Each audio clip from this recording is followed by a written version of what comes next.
So ito na nga, naisipan namin ipasya ng mga bata sa LA ngayon. So nagre-ready na, palis na rin kami ngayon. Mga 4 na oras yung biyahe papuntang LA. 4.5 hours, depende sa traffic. Kaya mga 11 siguro, alis na kami dito sa Las Vegas. Magbabiyahe na kami. Ito nga ride namin ngayon. So truck yung gagamitin namin, pick-up truck papunta doon. Papuntang LA. Papasya ng mga bata.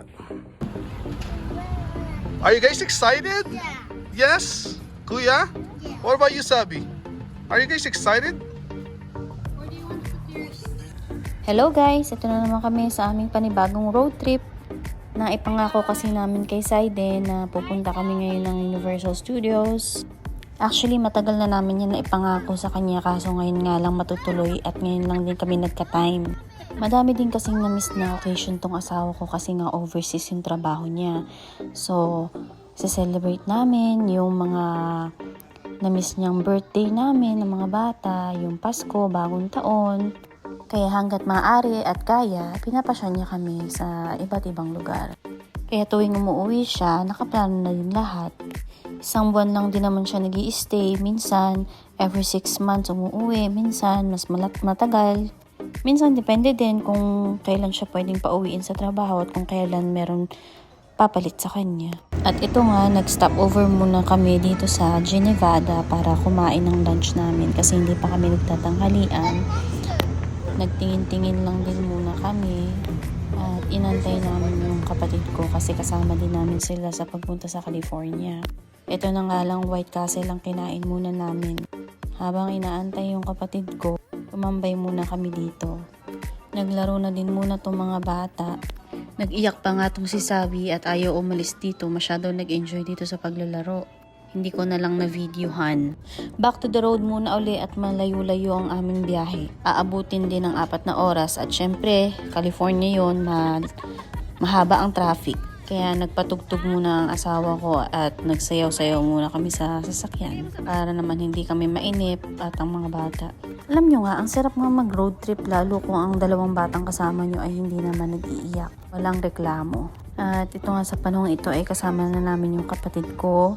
Ayan sila nasa kabilang sasakyan. Ine-enjoy na lang muna namin na ang biyahe. Minsan lang naman to at kahit papano naman ay enjoy naman namin. So kinailangan na nga lang muna namin mag-stop over kasi itong mga bata ay naiinip na. Kailangan na namin palitan ng diaper yung 2 bulilit. Pinakain na din muna namin para hindi magkalat sa sasakyan. Medyo malapit na rin kami nito. Mga ilang oras na lang pero syempre mahaba ang biyahe. Gustong gusto ko talaga ang nagro-road trip lalo na kung ganito kaganda ang makikita mo. Mahilig talaga kami sa mga mahabang biyahe. Nakakapagod pero worth it naman lalo na kung maganda ang makikita mo. At ito nga, nandito na kami, nakadating na kami sa Santa Monica niya. Naghahanap na kami ng makakainan kasi gutom na kami. Inabot din kami ng 4 na oras sa biyahe. Dito na nga lang kami sa Chinese restaurant kumain. Sa sobrang gutom nga, ang dami naming na-order. Dami din namin nakain. Galit-galit muna at talagang kailangan munang kumain. Busog naman pagkatapos.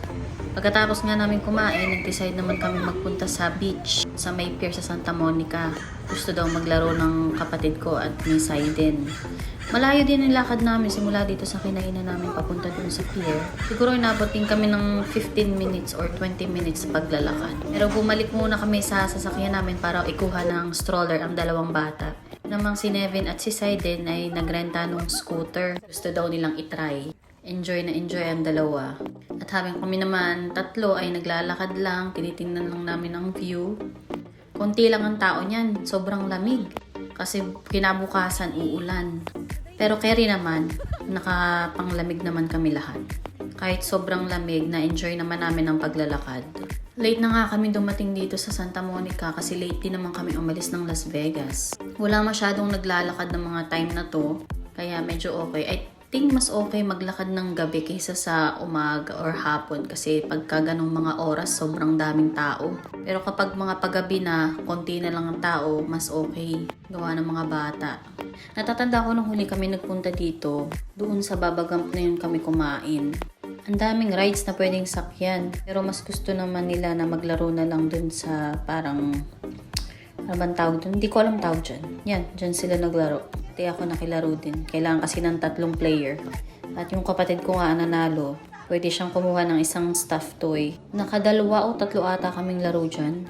Nagkasugat pa nga ako at sira yung pinangpupukpok ko.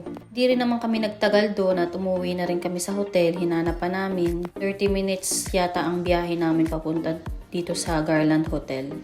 At yan nga, gabi na, tutulog na muna kami at bukas ay pa Universal Studios naman kami. Bye-bye!